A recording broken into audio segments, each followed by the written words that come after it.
Put it all around here. And that's pretty much it. Ooh, wait. You want to grab a little bit more, it's up to you.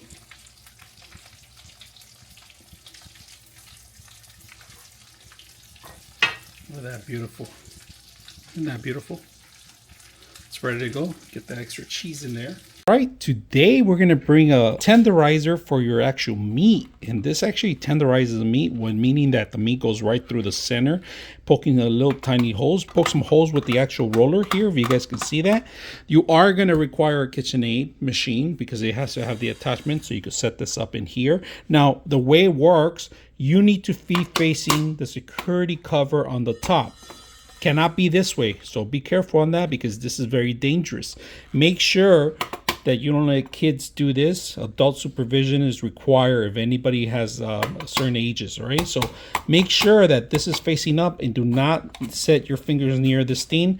There's no stop button unless you hit this button here on the side, and that's about it. But you got to make sure that you're watching what you're doing on this one. Don't do it blindly. Make sure you connect it properly. Once the system starts rolling, the meat automatically rolls through and it tenderizes, all right? And that's where we start doing our marinating and adding our sauces and everything that we need to, all right? So let's go ahead and start. Okay, so let me take you guys, I don't have it connected right now.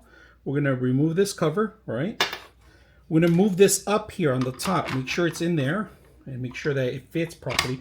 This thing's supposed to go all the way to the back. If it's not getting to the back, make sure you do it right. Push it in there. It's ready to go. Lock it in place.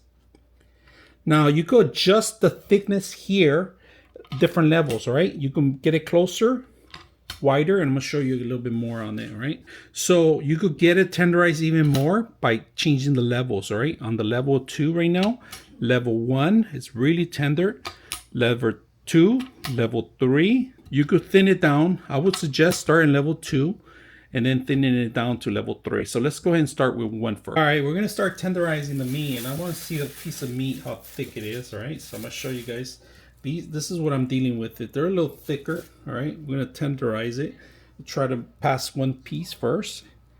And it's very thick, all right? So be careful not to touch anything in here. We're gonna go, it's not even plugged yet, but we're gonna go ahead and plug it in. All right, as you can see, we're gonna start in level 2 to start tenderizing it, all right? So first piece of meat, we're gonna go ahead and pass it through. Let it pass through by itself, all right? Look what it does, all right? We're gonna pass level 2 for now. We'll do it a couple of times. Make sure, and then we're gonna change it to level 3. Right now, we don't have it as fast speeds. It's speed number 1 right now. That's pretty much it.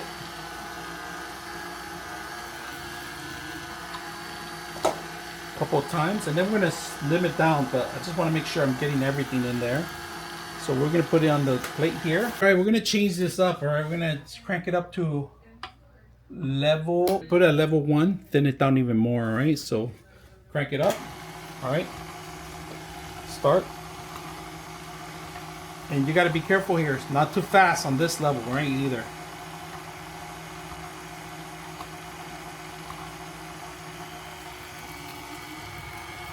And then take a little longer. That's good. That's another one. The process is simple. We got eggs, 5 eggs. We're gonna scramble them, all right? And I didn't show you guys the process of me cracking them in there. It just takes too long. Make sure you scramble them nice and neat. Now, I like to add flavor to the egg, all right? So we're gonna add a little bit of salt, pepper, and my recipe, which is nice and tenderized. I'm gonna save the spoon for the end, that's the fork. So we're gonna start with the meats, and the process is simple. Egg, panko, meat. No, meat goes on first, all right? And then the oil, all right? And then we're gonna flip it up. So let's go ahead and start. I'm gonna flip this one here, here, here. And you don't have to bread the whole meat. It's just to give it that flavor, all right? So egg, dip it in egg. If it was like Southern or somewhere in like Louisiana kind of style, I would do buttermilk on there, right? But this is more a little bit more less traditional than other places. So panko one side, doesn't have to be the whole thing, just enough flavor to go around, and that's it. That's pretty much it. Give it a nice little twist on the dry spots. 10 to 15 minutes. I like to do like nice and cooked, grilled, and then flip it. It's a little scoop of rice, which we're gonna grab this one. That's a beautiful piece right there that we got. All right, once we got our spoon, look at this.